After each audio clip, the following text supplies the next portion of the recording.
Hey, it's Zane Metters coming to you from Pawleys Island. Today we're at one of the oldest surf shops in the area, Surf the Earth. Come on in.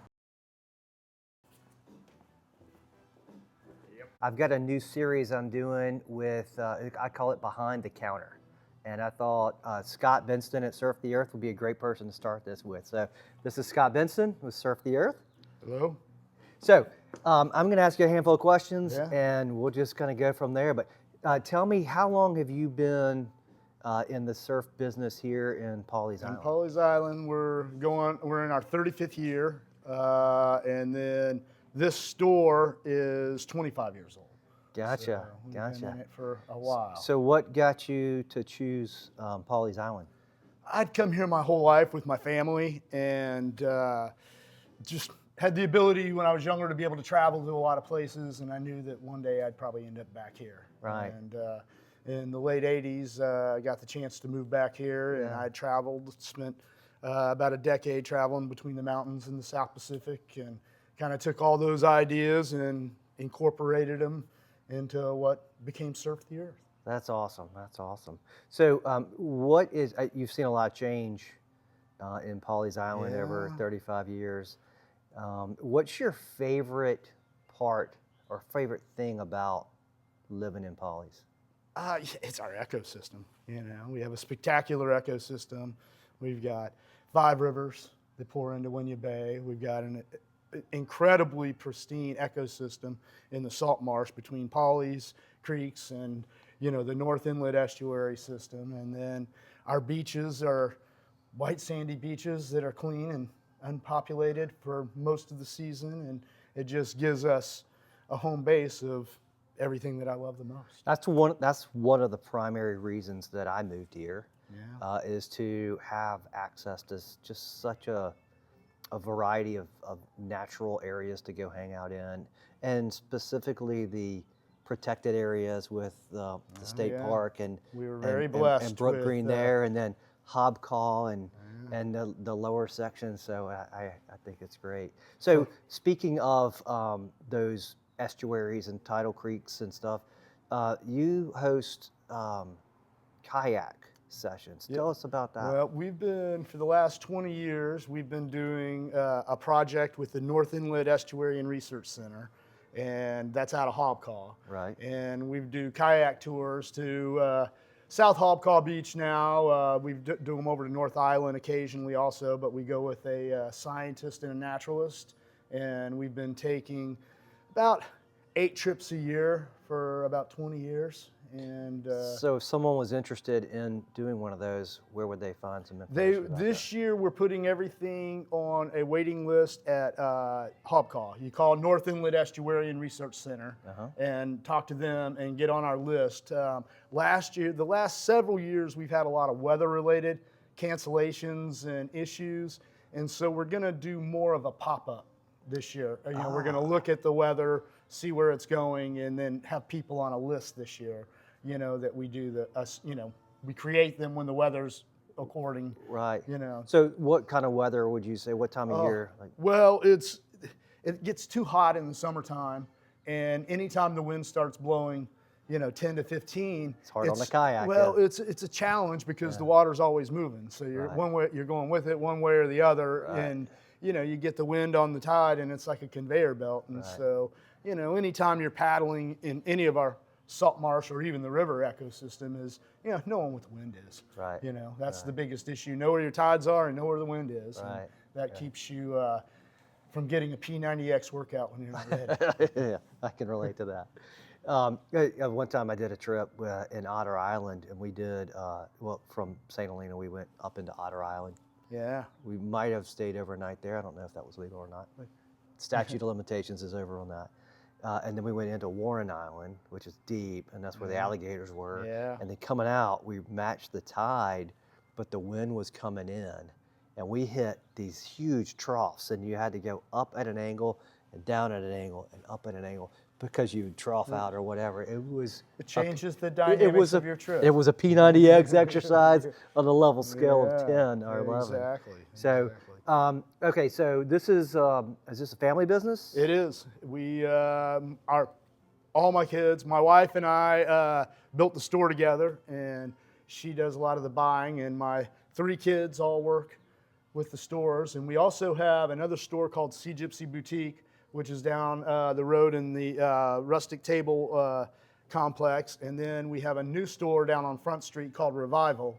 And Revival is kind of a Sea Gypsy Boutique with a little Surf the Earth inside, right on Front Street in an old historic building that we refurbished. It's pretty cool. Oh, that's fantastic. So if I'm on Front Street, we're in the 900 block. We're across from Buzz's Roost. Yeah. You know, kind of next to the guitar store and next to Ani's Soul Food Restaurant. So, you know, you got the best of everything going on. What else could you want? Exactly. Except ice cream. Well, that's across the street too. So we've got coffee, ice cream, cold beer, guitars, and soul food. Yeah. You know, that's awesome. Doesn't get better than that. When my wife and I moved down during renovation, we lived in Willowbank.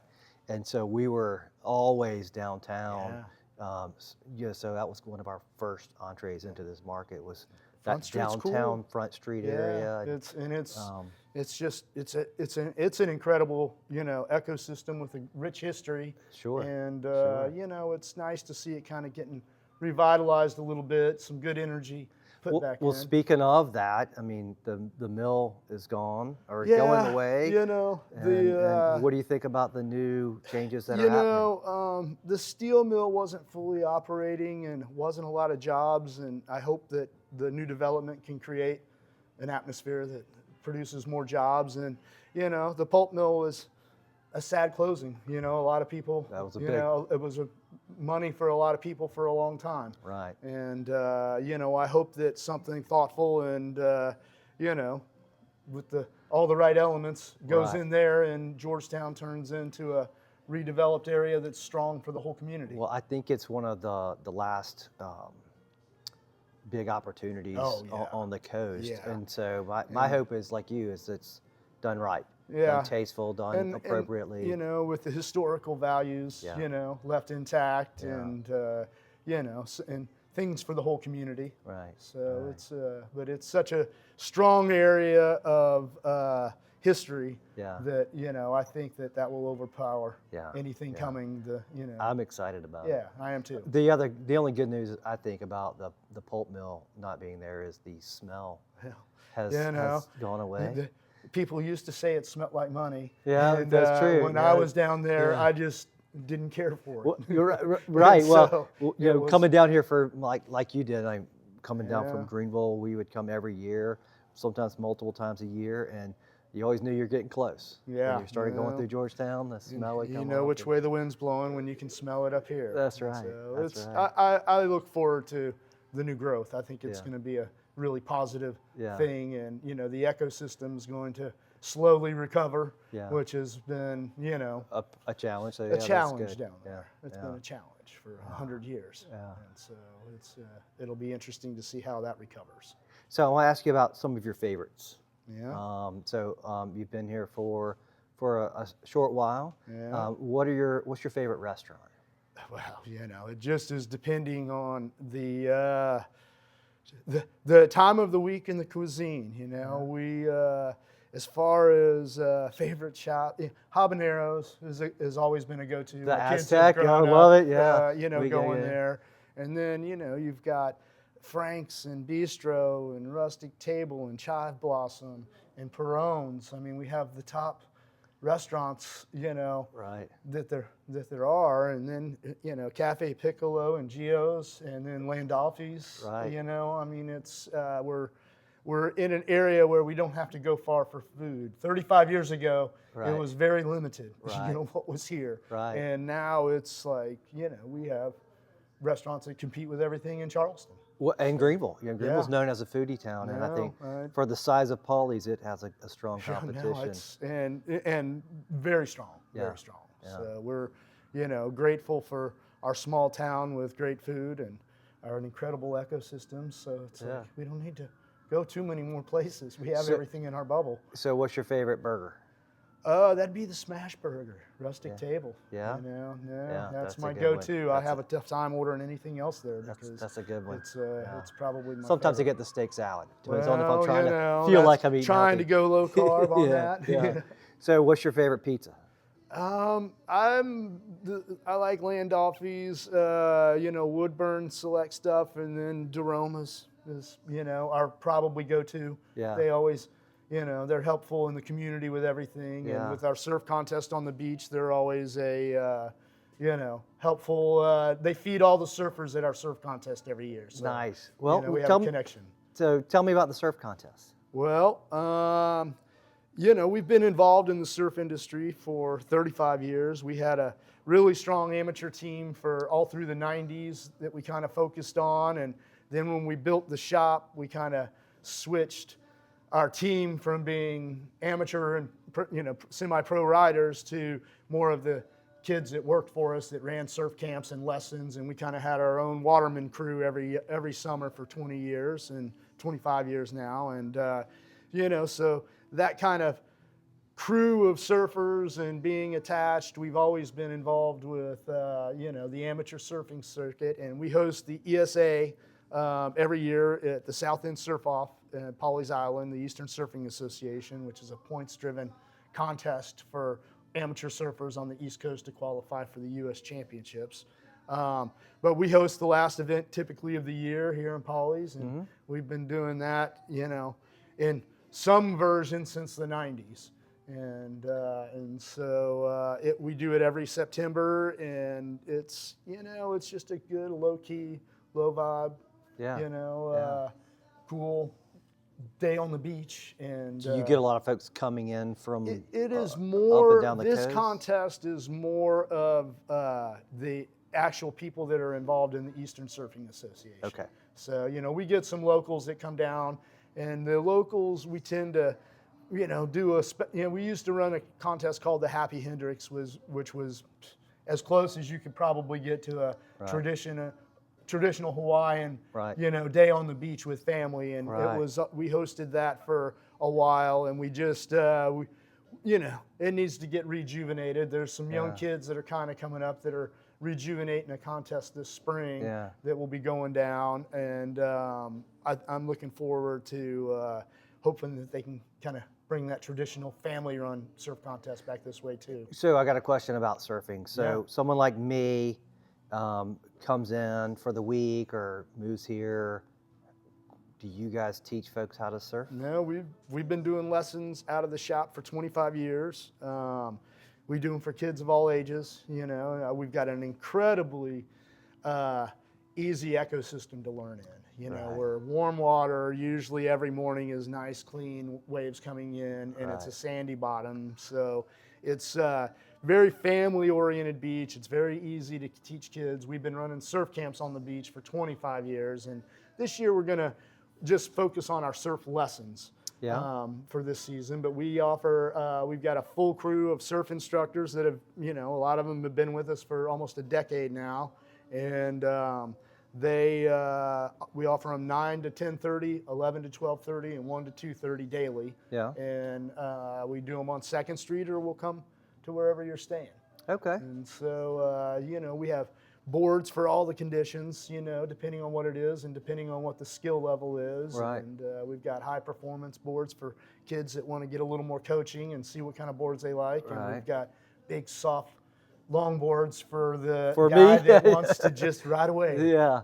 So if I was in town vacationing or wanted to surf and try it out, do you rent boards? Yeah, we rent a full range of surfboards, short boards to all sizes, and foam decks, same stuff we do lessons and camps on. And they start out at $25 a day. We offer free drop-off and delivery in the local area. And you can book online. A lot of people like to go through and see what we have, because I've got a lot of nice specialty boards, and they'll go through and pick their board for the whole week while they're on vacation. And and kids that just know that, okay, the waves are going to be good next week. Right. They have a nice board that I'll rent out and see if I like that kind of board. Right. But typically the 7, 8, and 9 foot soft decks are what are our go-to board, because they catch waves. Right. They're just easy, and they catch waves. And, small mushy rollers rolling in. Right. The more volume is your friend. Right. So the more volume you have, the easier it is to catch waves. That's right. That's right. So tell me, you sell a tremendous amount of clothing, and you've got a great brand that you bring in here. Tell me about that, because I know some of those are unique Well, to you. when I started Surf the Earth, we started out selling to other surf shops all around the country, and it started with our original shirt that, everybody used to ask me where my favorite spot was. And Yeah. I made a shirt called Surf the Earth, and it had all my favorite spots on it, and that's what we started selling to other surf shops. And that was in 1990, and by 93, we had grown to about 500 surf shops in the East Coast, and we pretty much just all the manufacturing was done in Georgetown, Andrews, Williamsburg County, and so it was very easy to kind of get into the surf manufacturing game because everything was being sewn out there. Right. And then when NAFTA happened, all of that evaporated overnight. It was just all of a sudden gone. Facilities were empty, and so it became more of a challenge to keep up the wholesale side of things. And so when my wife and I started working together, we decided to have a family. It was too hard to do the traveling, and so that's when we built the store. But within that, we've got 35 years of t-shirt designs that we've distributed since the 90s, and we like to bring back old favorites and recycle them. And we've made, similar board shorts for almost 30 years, the same kind of profile that people order online, and they know that short's always the same. Right. But every year we do 2 main lines. We do a spring line with board shorts and UV and t-shirts and walk shorts, and then in the fall we do flannels and sweatshirts and jackets. And so about 85% of our shop is private label. That's awesome. That's awesome.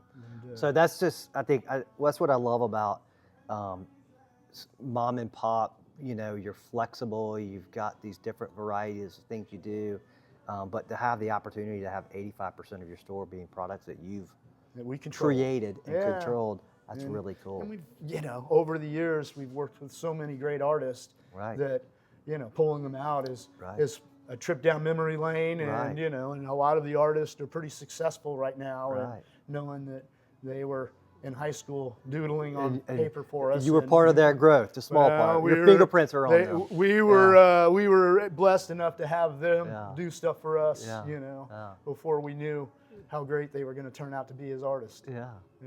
So what's the address here? How would folks find you? We are 47 DeGulla Way. We're right in between the North and South Causeway on the ocean side of Highway 17.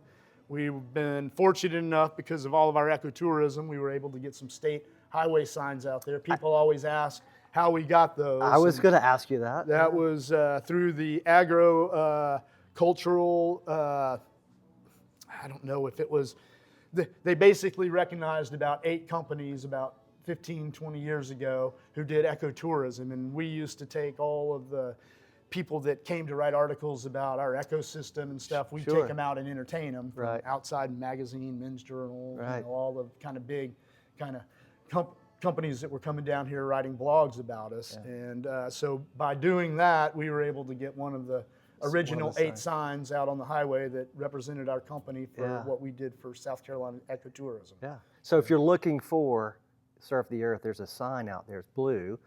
Points you in the direction. That's right. Well, if you're in Pawleys Island visiting, or you're moving to Pawleys Island, I think Surf the Earth is one of the must-go-to places. It's a place that you can come and buy unique, specific shirts you can't find in most other places unless you're ordering it online or a select few places. So it makes it unique. It's a great location. I've come in here every time I come to the beach, and then several times since then. So is there anything you'd like to wrap up with? Just thanks for stopping in and showcasing the company, and we look forward to a busy spring. Yeah, awesome. Thank you. Thank you.